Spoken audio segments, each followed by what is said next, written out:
d'abord, j'ai une conviction, c'est que Marine Le Pen est innocente et que je refuse de croire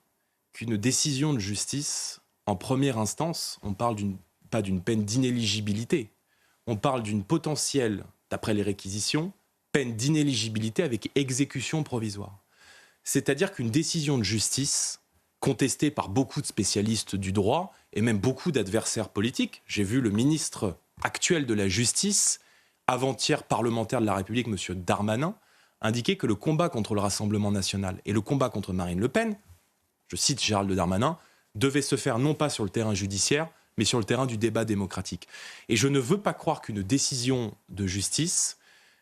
qui ne pourrait être contestée, sinon à aller en appel pour contester l'inéligibilité, mais qui verrait l'exécution provisoire s'appliquer en amont, pourrait priver Marine Le Pen d'une candidature, une quatrième potentielle candidature à l'élection présidentielle, sur la base d'un désaccord administratif avec le Parlement européen sur la manière dont ont travaillé les assistants parlementaires. On ne parle pas dans ce dossier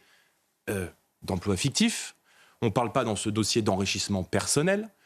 on parle d'une différence d'appréciation sur le travail qui a été fourni par des assistants parlementaires de députés du Rassemblement national avec une enveloppe de fonds qui est de toute manière allouée aux eurodéputés du Rassemblement national.